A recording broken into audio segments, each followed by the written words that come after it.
एक तरीका तो होएगा अमीबोइड तरीके से, अमीबोइड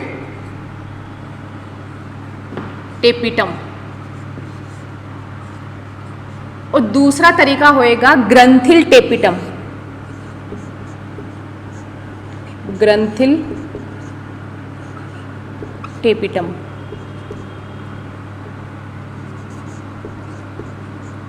ठीक है, अब मैं किसके बारे में बता रही थी? मैं बता रही थी कि जो मिडल लेयर में फूड बना हुआ है, ठीक है, उस मिडल लेयर से अंदर लघु बीजाणु धानी के अंदर जो परागण बन रहे हैं, माइक्रोस्पोर बन रहे हैं, उनको फूड देना। इन दोनों के बीच में एक टेपिटम लेयर है। अब ये टेपिटम लेयर मिडल लेयर से फूड को कैसे ट्रांसफर करेंगी लघु बीजाणु धानी के अंदर, वो बता रही हूँ मैं। दो तरीके से करेगी, एक करेगी अमीबोइड टेपिटम तरीके से, एक करेगी ग्रंथिल। ये जो तरीका होता है ये टिपिकल एंजियोस्पर्म में मिलता है, मतलब प्रिमिटिव, जो आदि टाइम पे थे ना, जो जिस टाइम पे एंजियोस्पर्मिक प्लांट की शुरुआत हुई थी उसमें होता है ये। और ये होता है एडवांस एंजियोस्पर्म में, यही होता है कैप्सुला प्लांट के अंदर, इवन यही होता है 90% प्लांट के अंदर। ठीक है, अब ये जो अमीबोइड टेपिटम है ना, इसका ये होता है कि एक प्रोटोप्लास्ट बॉडी बना लेता है, प्रोटोप्लास्ट बॉडी। ये जो मिडिल लेयर है उसमें जो फूड स्टोर किया हुआ है उसको वो सक करेगा, उसको सक करके मतलब टेपिटम अपने अंदर उसको स्टोर कर लेगा। वो स्टोर किस तरीके से करेगा? प्रोटोप्लास्ट बॉडी के तरीके से करेगा, छोटी छोटी गोलियां बना लेगा। अब जैसे जैसे इसके अंदर लघु बीजाणु बनते रहेंगे, ठीक है, माइटोटिक डिवीजन होते रहेंगे, वैसे वैसे इसको बहुत सारी एनर्जी की जरूरत होगी। वो एनर्जी कौन देगा? ये टेपिटम ही है जो प्रोटोप्लास्ट बॉडी को धीरे धीरे अंदर डालता रहेगा, गोले गोले ना उनको अंदर डालता रहेगा और उसको एनर्जी देता रहेगा। अब नेक्स्ट आता है अपना ग्रंथिल टेपिटम। इसमें क्या होता है? इसमें बनती है प्रोयूबिश बॉडी, प्रोयूबिश बॉडी। लिख लेना जैसे मैंने लिखा है, एक छोटे छोटे पॉइंट्स के तौर पे कि आपको जल्दी याद हो जाएगा। तो प्रोयूबिश बॉडी होती है ना, इसमें दोनों में डिफरेंस कुछ नहीं होता, बस डिफरेंस ये होता है कि ये ग्लैंडुलर टाइप की होती है, स्रावित तरीके की होती है, मतलब इसमें वो धीरे धीरे सक करेगा मिडल लेयर को जितनी जरूरत होगी। और इसमें क्या करेगा? इसमें ये मिडल लेयर को पूरा सक करके मिडल लेयर को वेनिश कर देगा, खत्म कर देगा, उसको हटा ही देगा पूरी लेयर को ही। तो वो स्रावित खत्म करके प्रोयूबिश बॉडी बना लेगा। अब प्रोयूबिश बॉडी होती है जो माइक्रोस्पोर्स को भोजन प्रदान करती है। ठीक है, अब ये दो बता दिया मैंने। तीसरा मैं बताती हूँ स्पोरोपोलेनिन का स्रवण, चौथा बताती हूँ पोलन किट का निर्माण। चार बताए मैंने कैरेक्टरिस्टिक्स टेपिटम के। पहला कैरेक्टरिस्टिक है भोजन निर्माण और भोजन का परिवहन करवाना, टेपिटम का काम। दूसरा है केलेज एंजाइम स्रावित करना, जिसकी वजह से केलोस बैंड को घोलना। तीसरा काम पोलन किट का निर्माण। चौथा काम स्पोरोपोलेनिन का निर्माण। अब ये पोलन किट और स्पोरोपोलेनिन क्या है बताती हूँ। ये हटा देती हूँ। अब मैंने दो वर्ड्स बोले, स्पोरोपोलेनिन, स्पोरोपोलेनिन,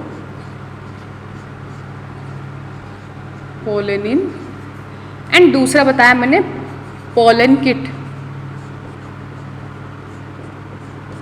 क्या है ये दोनों?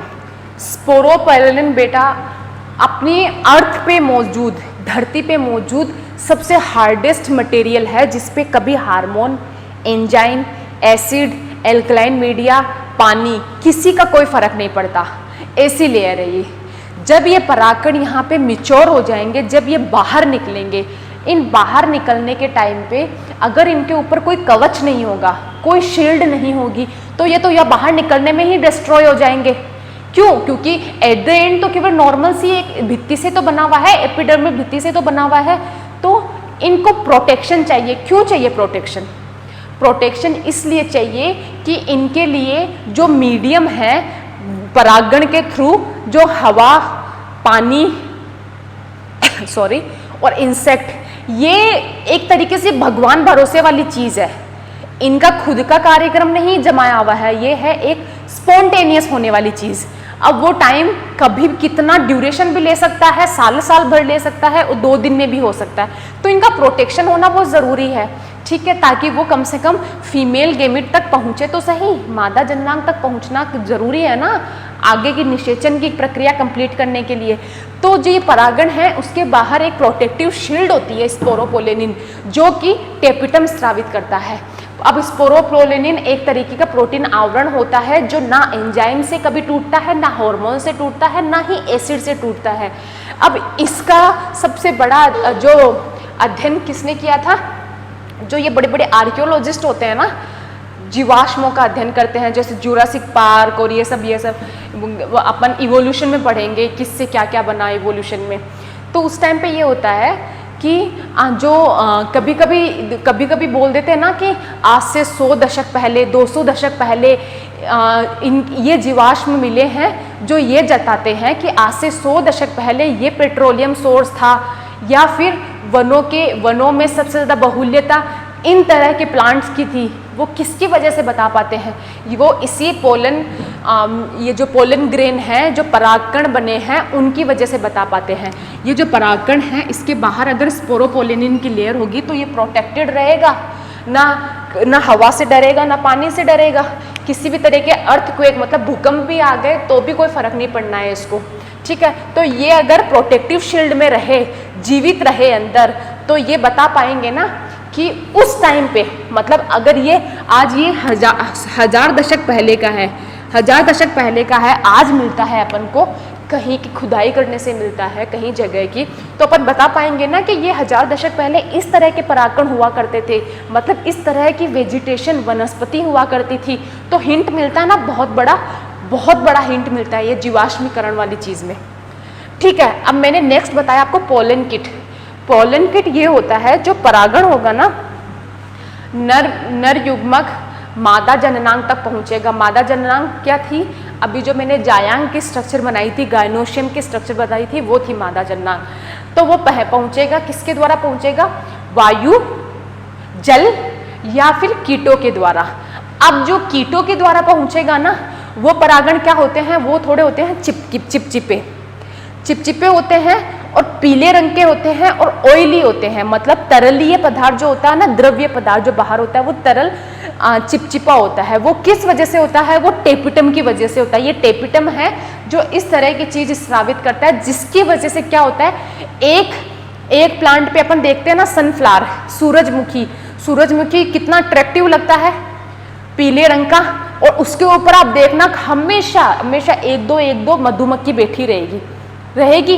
क्यों? क्योंकि मधुमक्खियों को क्या चाहिए, एक तो उनको नेक्टर ग्लैंड चाहिए, मतलब मकरंद ग्रंथि चाहिए उनको खुद के सर्वाइवल के लिए, उनको शहद के लिए, और दूसरा उनको अट्रैक्टिव फूल चाहिए, आकर्षक फूल चाहिए। तो वो आकर्षक फूल पे बैठेगा, अब फिर उसके ऊपर बैठते ही उसके पैरों पे ये पोलन किट चिपक जाएगा। पोलन किट चिपका, अब एक तो है नहीं कि एक मधुमक्खी एक फूल पे बैठ के ये बोल दे ये मेरा घर है, अब कोई नहीं आएगा यहाँ पे, किसी का हक नहीं होता है ना किसी भी पुष्प पे, तो वह एक से दूसरे पुष्प पे मंडराएगा, तो उसी पैरों पे वो दूसरे पे चलक के जाएगा, तो दूसरे पे वो छोड़ देगा। क्या छोड़ देगा, जो मेल गेमिट उसके पैरों पे चिपक गए हैं पोलन किट के द्वारा, वो दूसरे पे छोड़ देगा, और उसने इनडायरेक्टली, अप्रत्यक्ष रूप से उसने परागण की प्रोसेस पूरी कर दी और निषेचन को शुरुआत कर दिया, ठीक है। इसलिए ये जरूरी होता है, बता दिया मैंने, बस अब यहाँ तक हो गया। अब अपन चीज पढ़ेंगे अपने ये यहाँ पे। अब यहाँ पे एक चीज बता देती हूँ मैं आपको, यहाँ पे जो एक तरीके के टिश्यू होते हैं जिनको बोलते हैं स्पोरोजिनस टिश्यू, ठीक है, इनको बोलते हैं स्पोरोजिनस टिश्यू, मतलब स्पोर्स को बनाने वाले टिश्यू, बीजाणुओं को बनाने वाले ऊतक, लघु बीजाणु ऊतक, इसको बोलते हैं लघु बीजाणु ऊतक। अब ये लघु बीजाणु ऊतक क्या करेंगे, अब इसकी प्रोसेस बताती हूँ, जिसको बोलते हैं माइक्रोस्पोरोजेनेसिस, मतलब लघु बीजाणु जनन। लघु बीजाणु धानी के अंदर लघु बीजाणु बनने की प्रक्रिया लघु बीजाणु जनन कहलाती है। ठीक है, अब मैं बताती हूँ कैसे बनता है लघु बीजाणु जनन, कैसे होता है।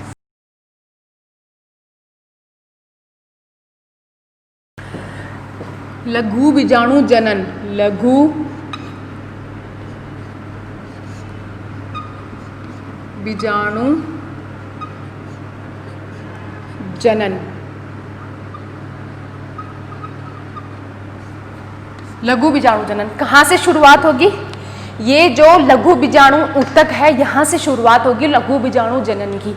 अब ये जो सारे यहाँ पे टिश्यूज है इनमें सब में माइटोसिस होगा जो एक से दूसरा अपने ही जैसा युग्मक बनाएंगे। अब ये सारे स्पोरोजेनस टिश्यू है ना, ये 2-1 तरीके के हैं, मतलब द्विगुणित है।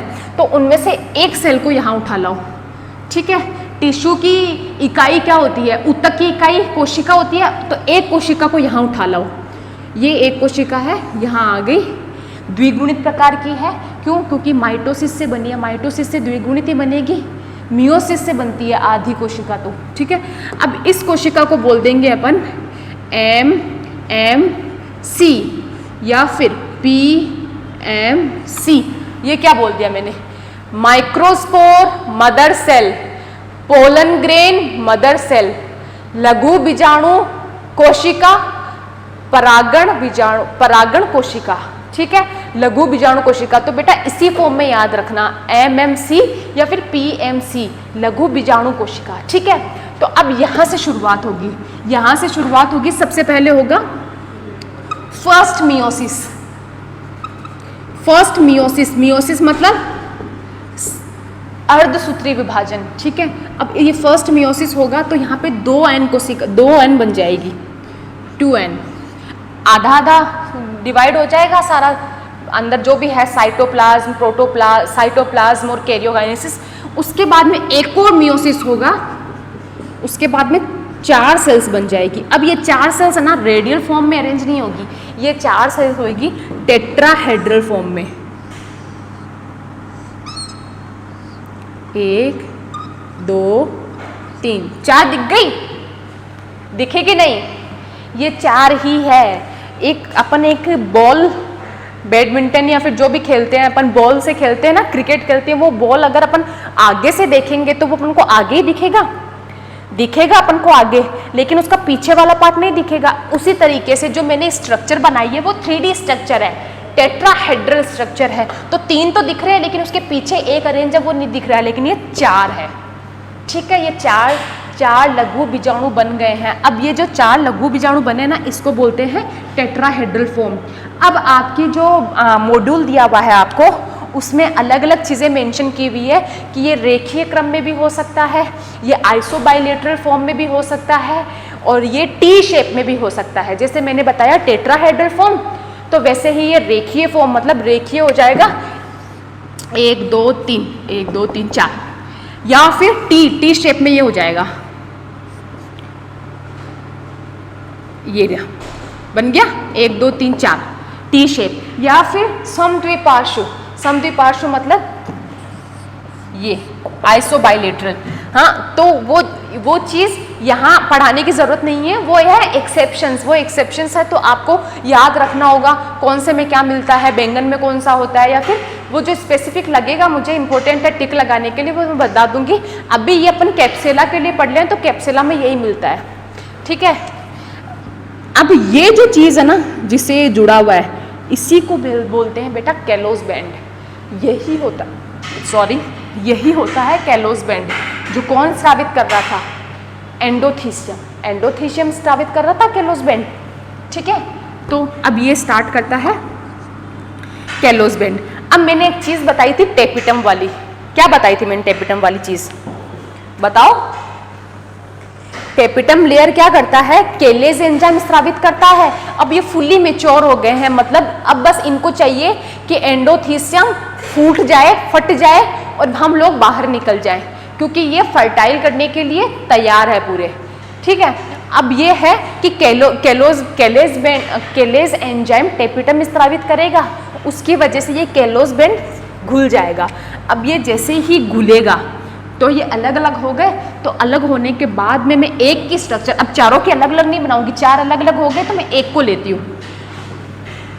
ये है अपना एक एन कोशिका, इसके बाहर एक लेयर बन जाएगी जिसको बोलते हैं अंतःस्टोल या फिर इंटाइन। इंटाइन जो सेलुलोज और पेक्टिन की बनी हुई है, ठीक है। सेलुलोज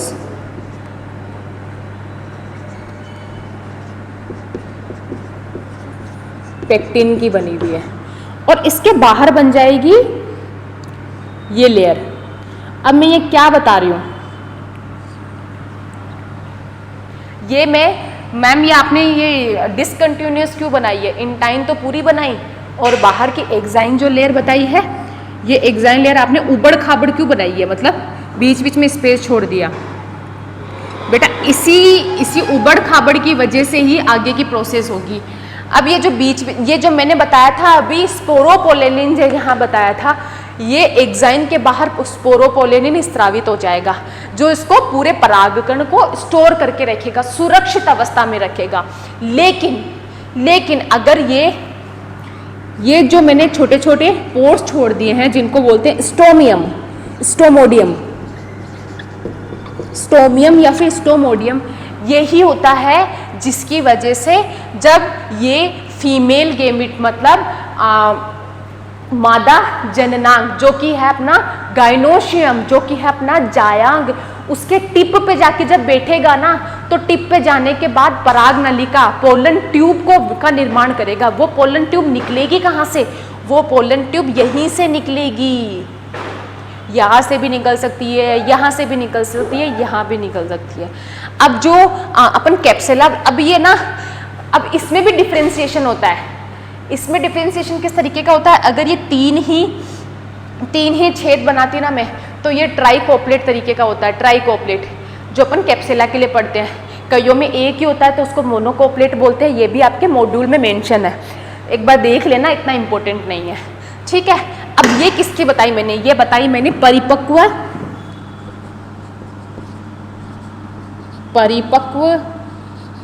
परागकण की संरचना।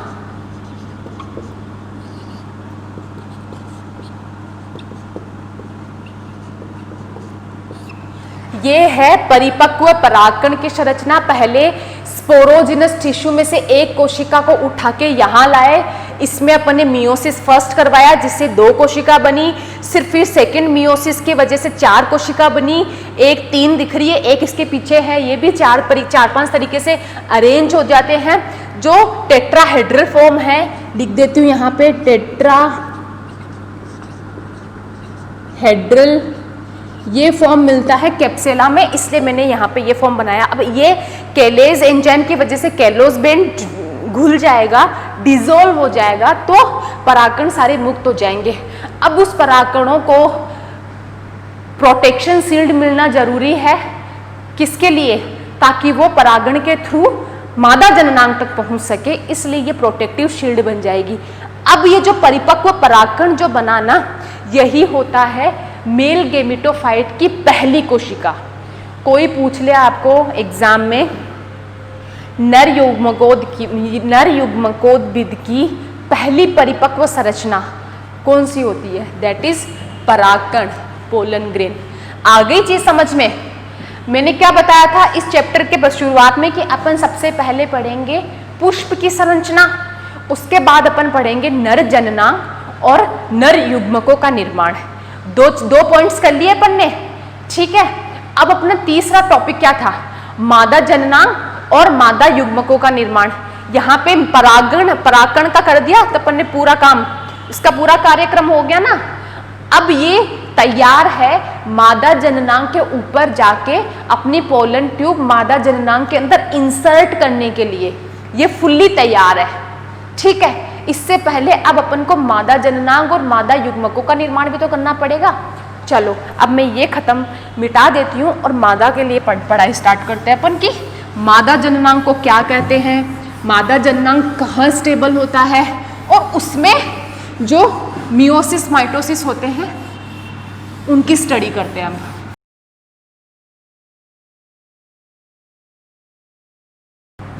एक चीज और बता देती हूँ, जो अभी अपन ने परागकण की संरचना पढ़ी थी ना,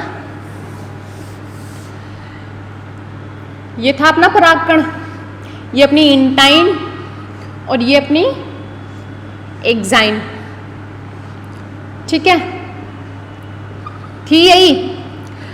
अब क्या होता है कि जब एंथर से स्फुटन के बाद जब परागकण बाहर निकलता है, तो बाहर निकलने के लिए उसके पास निकलने से पहले उसमें एक बार विभाजन हो जाता है, जो होता है माइटोसिस, मतलब समसूत्री विभाजन हो जाता है, समसूत्री डिवीजन। माइटोसिस से ना सेल टाइप एक ही उसी टाइप की कोशिका दो बन जाती है। अब ये दो कोशिका ऐसे अरेंज हो जाती है। अब मैं पोलन ग्रेन स्पोरोपोलिन ये सब नहीं बनाऊंगी बाहर, आप समझ जाना, मैं एक बार ऐसे ही बता रही हूँ। एक यहाँ बन गई और एक यहाँ बन गई, ये होती है जननिक कोशिका, जननिक कोशिका, और ये होती है अपनी कायिक कोशिका।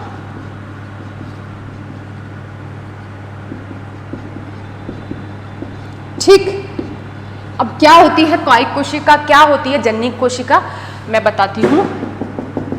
जो जननिक कोशिका जो होगी ना, ये जाके मादा जननांग के अंदर ये जाके मादा युग्मक के साथ निषेचन करेगी और जाके जाइगोट बनाएगी, युग्मनज बनाएगी। लेकिन जो ये कायिक कोशिका होती है ना, चाहे कायिक कोशिका, बेटा जहां पे भी कायिक वर्ड देख लो ना, तो एक चीज याद रखना, कायिक कोशिका का काम होता है, एक तो कायिक कोशिका होती है सोमेटिक तरीके की।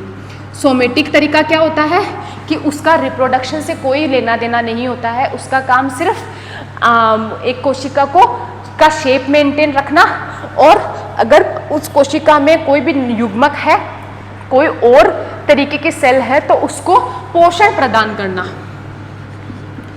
ठीक है, पोषण प्रदान करना। तो ये जो वेजिटेटिव सेल बनी है, कायिक कोशिका बनी है, उसके एक दो सबसे बड़ा काम है पोषण प्रदान करना। किसको पोषण प्रदान करना? जो यहाँ पे जननिक कोशिका है, जनरेटिव सेल है, जो आगे जाके फ्यूज होएगी, संलयन होगा जिसका, उसको पोषण प्रदान करना। अब ये होता है आपके एनसीईआरटी में एक लाइन लिखी हुई है कि 60% एंजियोस्पर्म्स में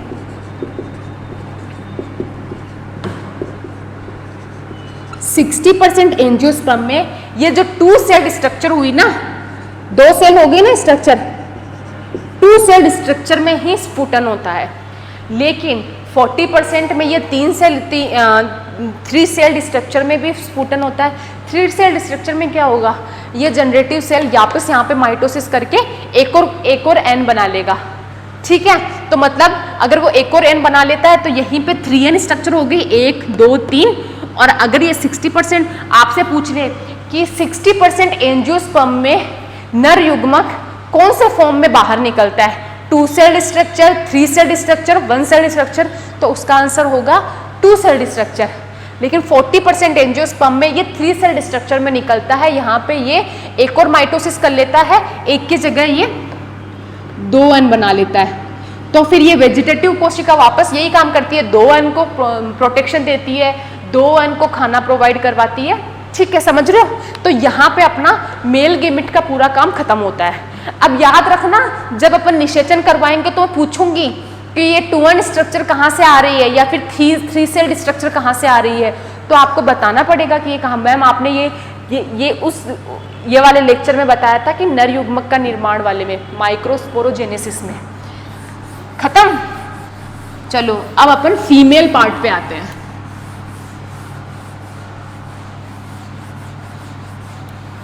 चलो, आई होप कि आप ये लेसन एंजॉय कर रहे हो। बेटा स्टोरी जैसे पढ़ोगे ना तो वो जल्दी याद होगा।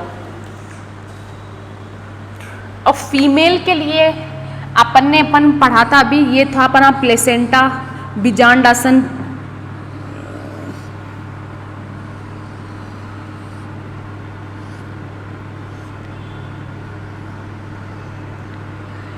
ये है वर्तिकाग्र, वर्तिकाग्र,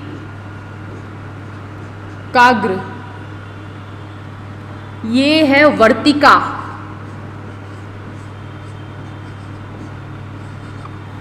ठीक है। और जो पूरी स्ट्रक्चर अपन पढ़ रहे हैं ना, इसको बोलते हैं अंडाशय, ठीक है, अंडाशय।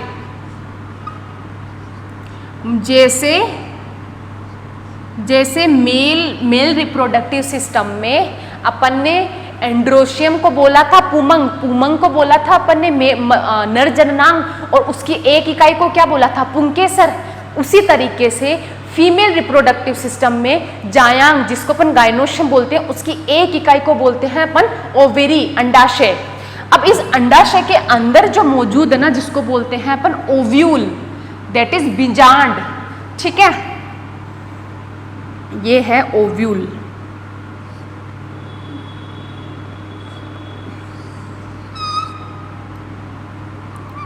ये है ओव्यूल, ठीक है।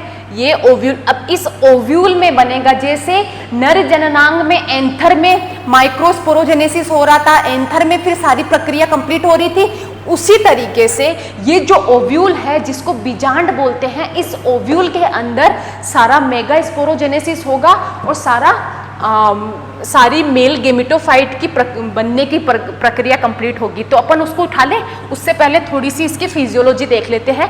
वर्तिकाग्र, वर्तिकाग्र क्या होता है, जो अपना 2 सेल्ड स्ट्रक्चर, जो 3 सेल्ड स्ट्रक्चर बना लिया अपन ने मेल गेमिट का, जिसको परागकण बोल रहे थे, जिसके बाहर स्पोरोलेनिन परत हो रही थी, वो किसी भी माध्यम के द्वारा, चाहे वो माध्यम वायु हो, चाहे जल हो, और चाहे वो इंसेक्ट हो, किसी माध्यम के द्वारा यहाँ आ जाएंगे।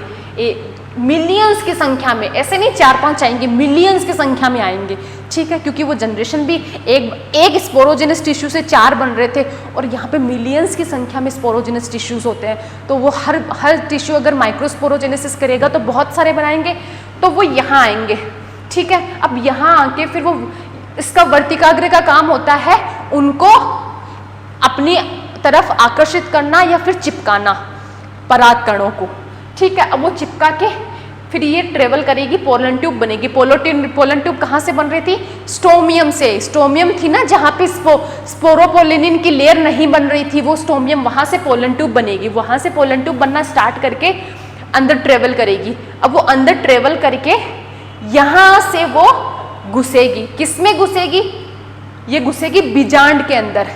क्यों घुसेगी बीजांड के अंदर, वो इसलिए घुसेगी, बीजांड के अंदर ही तो बन रहे हैं फीमेल गेमिट्स, बीजांड के अंदर ही मादा युग्मक बन रहे हैं, तो फर्टिलाइजेशन, निषेचन प्रक्रिया इसी बीजांड के अंदर खत्म होने वाली है, समझ रहे हो।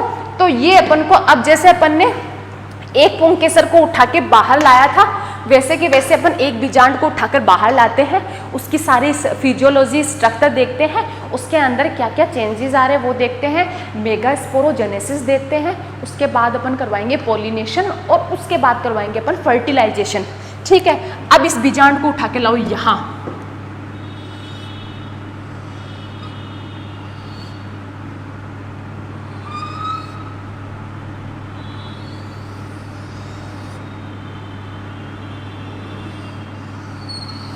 ये है अपना बीजांड, समझ रहे हो। ये है अपना निभाग, चेलाजल एंड बोलते हैं इसको, हिंदी में बोलते हैं निभाग।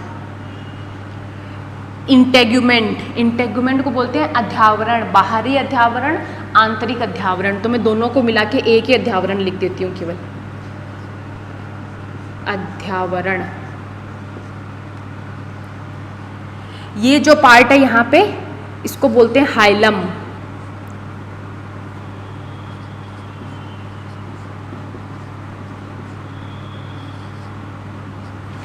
ठीक है, हो गया।